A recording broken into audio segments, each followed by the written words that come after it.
Setting up a shop in Squarespace is pretty simple, but there are a few things that you should be aware of that aren't immediately obvious. For example, how to add additional content blocks to your product pages, as well as some of the logistical steps like setting up payments, shipping, and sales tax. So I'm going to go over all of that step by step in this video. I'm actually stealing this video from the tutorial library that is included with my new Squarespace template, which if you're just getting started building out your website, you might want to start with this fun customizable template, and I will leave a link to that in the description below if you are interested in checking it out. So without further ado, let's roll the tape.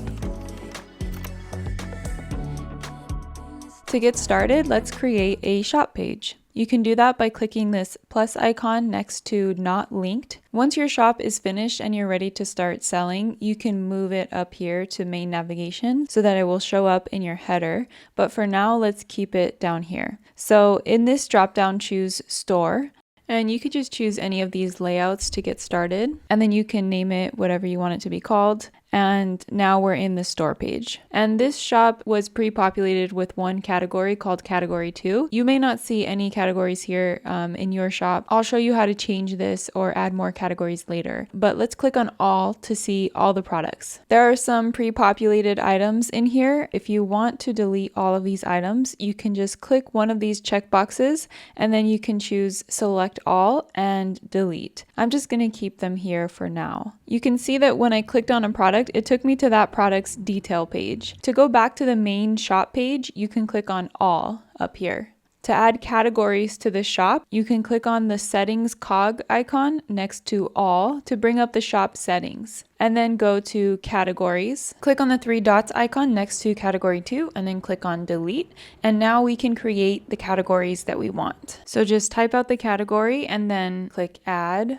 or hit enter on your keyboard. You can also reorder the categories by clicking on this little handle to the left of the title and dragging it wherever you want. I have had it happen in the past where when trying to reorganize the categories here, they just snapped back to the old position. Like many things in Squarespace, it is a little bit buggy and you just have to kind of play around with it to get it to work. And so the order of the categories here will be the order that they show up on your shop's main page. See how there's no category for all, like all products? You can actually add that in the shop settings. So if you go back and click on the settings cog icon, and in this general tab, if you scroll down, where it says top category name, underneath this, the filter visibility toggle, this is how you would turn it on. And if you want, you can also change the name of that all category to like all products or whatever makes sense for your shop. If you decide not to have any categories in your shop, then you'll probably want this turned off. If we scroll up in this pop-up, this is where you can change the title of your shop page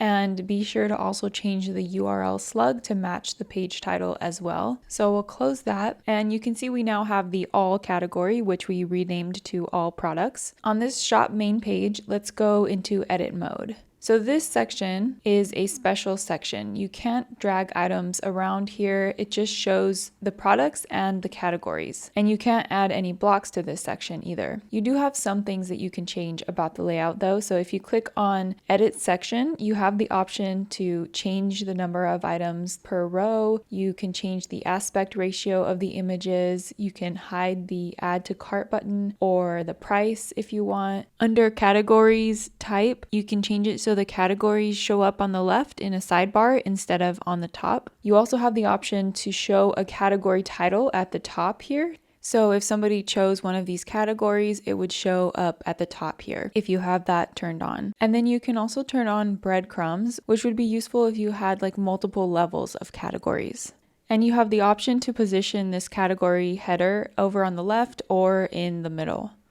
And if you go over to the colors tab, you can change the color theme that this section uses. Other than these settings, this section right here with the products can't really be changed.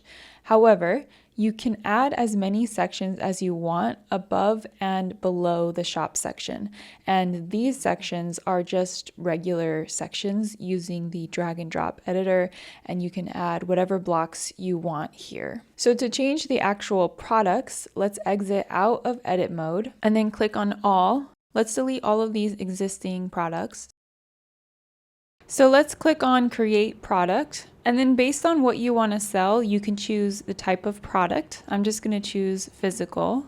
So then you can just go through and fill out all the product details, starting with the name, the description. Definitely want to give it like a nice long description with relevant keywords. You can change the add to cart button text if you want, if that makes sense for the product. We're going to skip additional info for now, but I'm going to come back to that. Under forms, this would be if you need to collect extra information from the customer about the item. Like for example, if you have the option to personalize an item with like a message that they can type in, that's when you might want to use a product form. Scrolling down, this is where you can add images of your product. And then under inventory, you can set the price. If you only have a limited number of items, you can toggle off unlimited stock and set the number of items you have available for sale here next to stock. If you have variants of the product, you can add them here in this pop-up. So you can choose from these pre-made options like color or size, or you can select custom to type in a custom variant field. And then you would list out the variant options here. And then you can also add multiple variants by clicking add option. And you can delete them by clicking the three dots. And then you can reorder them by clicking on this handle to the left and dragging them up or down. So when you add variants like this, if you click on edit all, you have to go in and change the individual prices for each of the possible variants. You can also assign a specific image to each one of the variants. In this example, we have 4 different variants of this product, right? We have a 12-ounce white, a 12-ounce black, an 18-ounce white, and an 18-ounce black. So if you have a different image for each of these 4 products, you can click on this button right here, and you can either upload an image or select an existing image if you already uploaded it to this product. So let's upload images for each of the different variants. And then if we go back and save our changes, so if a customer comes in here and chooses some variants, the image will automatically update to show them which product they're looking at based on the variants that they've chosen. You can set up recurring subscriptions for products here. Under fulfillment, this is where you would set up your shipping profiles for this product, which I'll talk about later. Under organization, you can choose what categories the product should be added to. And then tags can also be used for determining what related products would show up underneath this product, like at the bottom of the product detail page. If you choose to have that related products section. So by default, the related products feature is turned off for your shop. To change that setting, we would have to go back to the main page of our website. So first let's save this, and then we can type the / key on our keyboard to bring up this search box and type related products. And this is a shortcut to get to the related products page.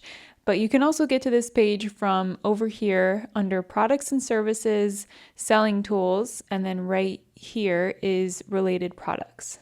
So from here, you can turn on the related products feature.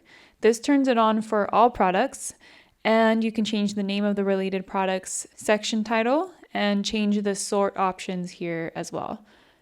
So let's go back to the shop page and open up that product that we were working on. If you scroll all the way down under selling tools, you'll see related products here. So this is how you can determine what products are related to this one, basically what should show up in that section. So you can choose either a category or you can choose a tag if you've added tags to your products. And it would show products that have those categories or tags. But we don't have any other items in our shop yet.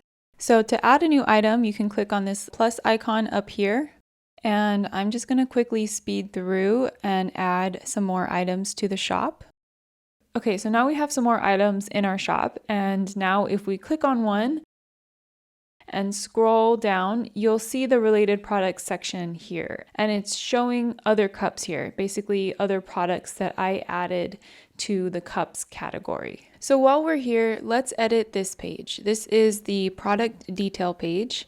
Let's go into edit. This is another one of those special pages that you can't directly edit. You can edit some of the options in this pop-up here to change the layout a little bit, but you are limited by what you can do. So if we go into edit section, one of the things is the variant style. So these are variants of the product. You can either have them display as a button like this, or if you prefer, you can have them as a drop down like this.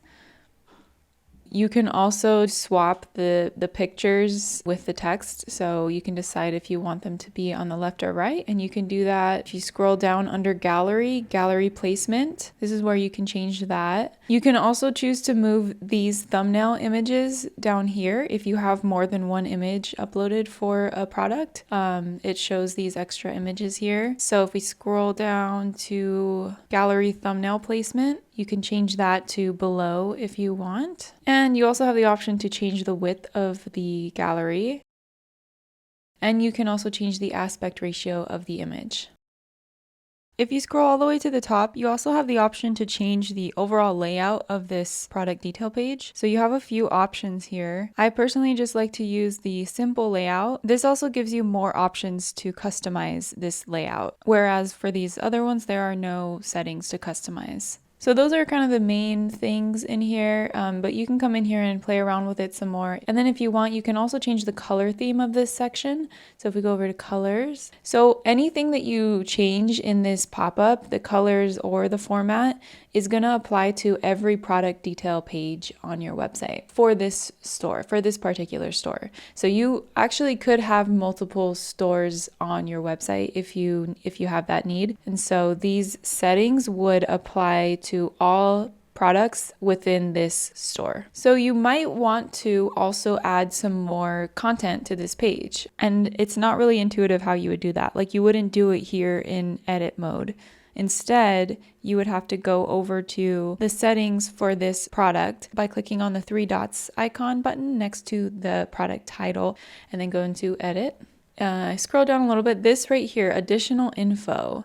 This is where you can add more content to your product detail page. And this is specific to this product. And you'll also notice that it is using the classic editor. It's not using the newer drag and drop Fluid Engine editor. So you are a little bit more limited in what you can do. If you want to add a block, you would click on one of these plus icons, and then you can add an image block, you can add a text block, an accordion is a good one to use here. So let's add an image. And so you'll see this image is super big and you can't really resize it as you would expect. If you can get to the bottom and you can click on the image a couple times, then you can get this handle here and you can kind of drag it, but this crops it, right? So you probably don't want to do that.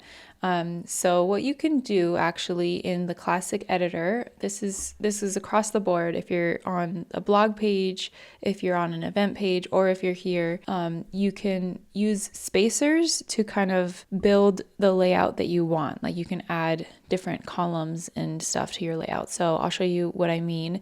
If we go and hover and click on this plus icon and then click on spacer here, and then I'm just going to add another spacer.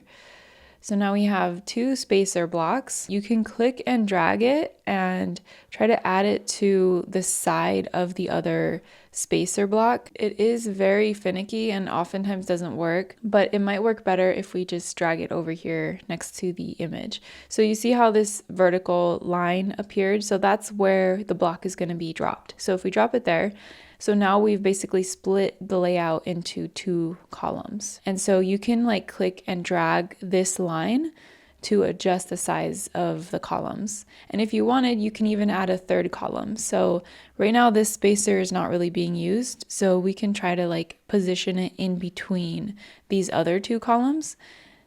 And so now we have 3 columns here. And each of these columns you can add content to, and the content would kind of stack vertically on top of each other within the column, right? So like I can add a text block here and I can change it to be like a heading. You can add an accordion block to this column. And here's another text block. You can add some text here. And again, you can like change the size of this. So I think I would do like a 2-column layout, and I would put an accordion here. And then like you can also create columns like within the columns too. So like this accordion is really wide, but I don't want this image to be wider. Like I don't want to do that. So what I could do is move this spacer to the right of this accordion, or you can do it to the right of both the accordion and the text. See, this line goes all the way up here. That means it's going to be positioned to the right of both of these elements. Whereas if I kind of move it a little bit, now it's just to the right of the accordion. That means that this text is still going to be on top of both of those blocks, and it will span the width of both of those blocks. So it just depends on like what you want to do. Let's change this text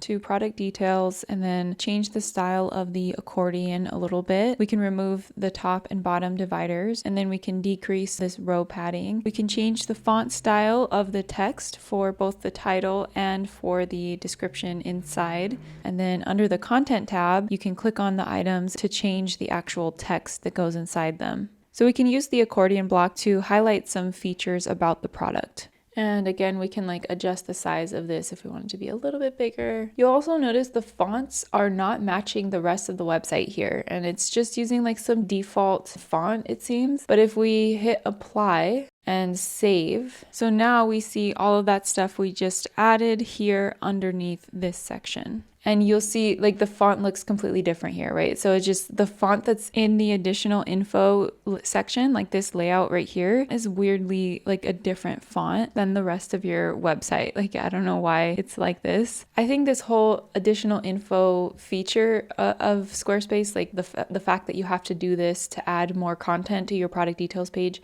is a little bit unfortunate. I don't really like it. I think it's clunky, but you can like make it work. Let's add another image down here. So we'll click on the plus icon, click on image, upload a file. And so maybe I want some more space in between this accordion and this image. So I can just add a spacer block. That's what those are for.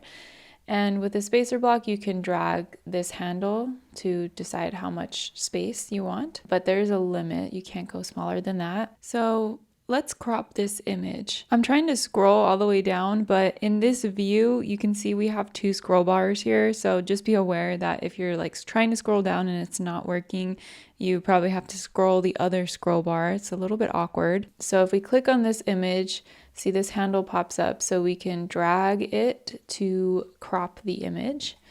And then if you click on the edit icon, you can move this circle around if you want to change where the focal point would be. So now I've scrolled all the way up, and again, I need to also scroll this scroll bar to see the apply button. Make sure you save it. So now let's scroll down and see how that looks. Yeah, that's fine. And again, you can just keep adding content to that page if you want to add like more text down here. This section is added only for this product now, right? So if we go to another product, that section is not here. So you would have to manually go in and add the additional info for each product, just depending on like what you want to show on that product page. So it is a little tedious to have to do that. So what you can do, if you get one looking the way you want it, what you can do is just duplicate this product for any new products that you have. So instead of just creating a new item from scratch every time and having to manually create this section, you could just go into this button and click edit, and then this icon right here, duplicate.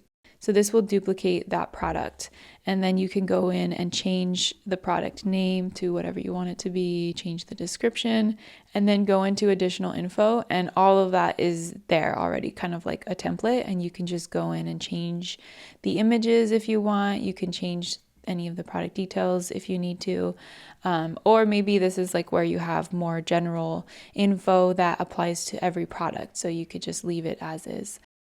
So now that we've added some items to our shop and talked about how to set up the product details page, let's set up some shipping options so that we can ship our items to customers. So if you type the / key on your keyboard in this search bar, you can type shipping, and this will jump you to the shipping options in your website settings pop-up. You can also get here by going to the main homepage of your website dashboard and then clicking on the settings icon down here and then clicking on the selling tab and then scroll down and click on shipping. This is where you can set up all the different shipping options that your store offers if you're shipping physical goods. You can set up multiple shipping profiles, and you can also have product-specific fulfillment profiles if you want. So for example, I had a client that sold some food items, and those items could only be picked up locally. They couldn't be shipped, but they also sold stuff that could be shipped nationwide. So first we're going to set up all the different shipping options that our store offers, and then you can set up fulfillment profiles if you need to for specific products. So you have several options for how to handle your shipping rates.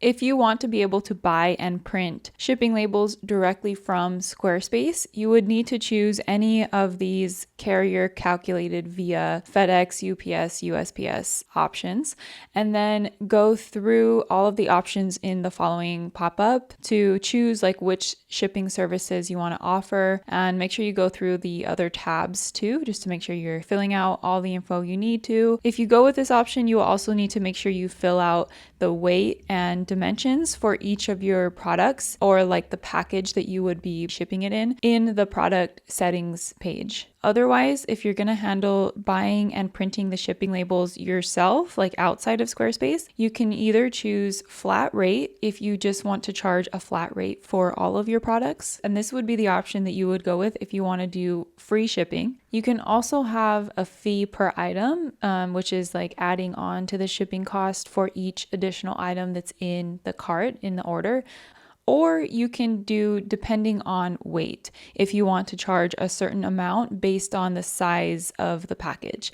So if you're going with one of these options, make sure you go into the shipping zones tab and choose where this shipping option would apply to, because shipping internationally is obviously going to cost a lot more than shipping domestically, right? And if you want, you can create multiple shipping options based on the location. So for example, you can have one option for domestic shipping and one for international. And then when a customer is purchasing a product, it would just automatically show the shipping options that apply to that customer's location. And then down here, you have some additional fulfillment options you can choose from, like in-store pickup, if you want to offer that as well. So now that we've set up all our different shipping options, if you need to limit some of these shipping options to only some specific products, you can do that with fulfillment profiles. So by default, all of your shipping options are included in the default profile, the default fulfillment profile.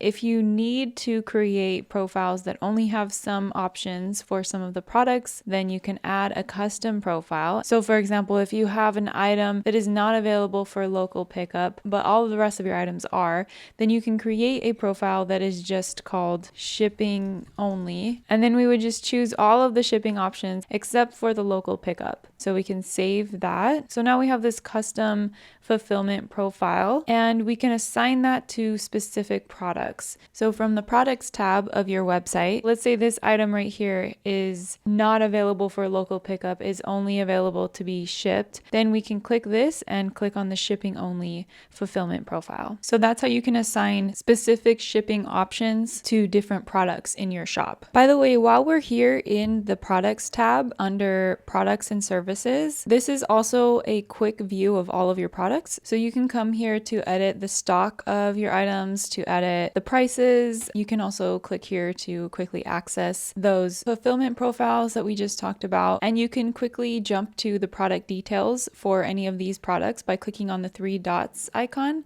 and then clicking on edit. And this would jump you to the product settings page for that product. So we added some products to our shop. We added a way to ship the items to people. Before we can officially open up our shop for business, we also have to set up payments. So to do that, you can go into your website settings, click on the selling tab, and then click on payments. And then you can click on this button to turn on Squarespace payments. You also have the option to use a different payment processor other than Squarespace. You can connect to PayPal, Square, or Stripe. I personally just use Squarespace payments. I've never had an issue with it. So, I mean, you can do your own research and decide which one you want to go with. As part of this setup, you will have to go through and enter all of your business details. They're basically just verifying that you are a real person, like you're doing legitimate business. So you will have to fill out like your social security number and the bank account that you want the funds to get transferred into and like that kind of stuff, which is pretty standard. Like if you're going to go to another payment processor, you're going to probably have to do the same kind of stuff. The one thing with Squarespace payments is that their verification process could take up to 2 weeks. And so if you make any money in the meantime, like you sell products, the money can't be transferred over to your bank account until that verification process is complete. I think as long as you're not like in a pinch for that money, you'll be fine as long as you know what to expect, that this is part of the process. One more thing to go over is sales tax. You can go into your website settings and then go into selling and then click on taxes. So you have the option to either go with automated sales tax, where Squarespace will determine based on your location and the location of your customer and whatever the tax code of the product is, it will determine how much sales tax should be collected and it will pass that cost onto the customer. Or if you have like the same tax rate for all your items for some reason, or I don't know, I'm not a tax expert, but if you have some other reason to manually set the tax rates on your own, you have the option to do that as well. So with the automated sales tax, it's currently free to use, but only until January 2026. So they're planning on starting to apply a fee for the automated sales tax.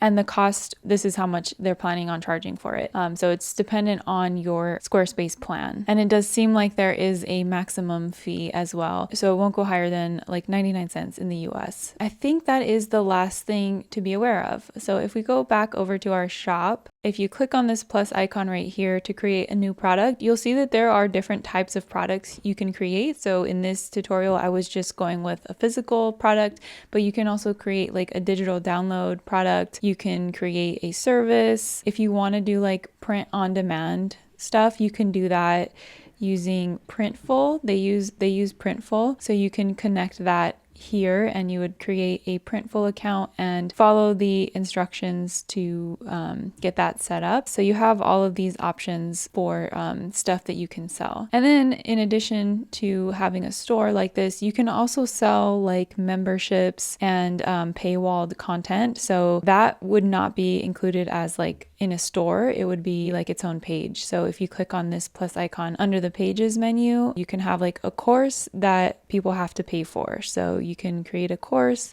And then if we click on it, you can add a pricing plan to the course, and then you can go through this setup here. So in addition to the shop, there are other things that you can charge for on your website. So those are the basic steps you'll need to go through when you're setting up a shop in Squarespace. Now I will say the shop functionality in Squarespace is a little bit basic. And if the main goal of your website is to do e-commerce and you're looking for like a more complex solution, or if you're planning on having like more than 50 products in your shop, you might want to consider Shopify instead of Squarespace. Squarespace is easier to get a shop set up. It's simpler to use and easier to customize, but Shopify has better shop functionality. Now, I'm not saying you should immediately go and switch your website over to Shopify, especially if you already have a Squarespace website and you're just looking to start selling a few products. In that case, I think you would probably be better off just sticking with Squarespace for now. As your business grows, you can consider if Shopify would be a better solution for you, or if you're happy with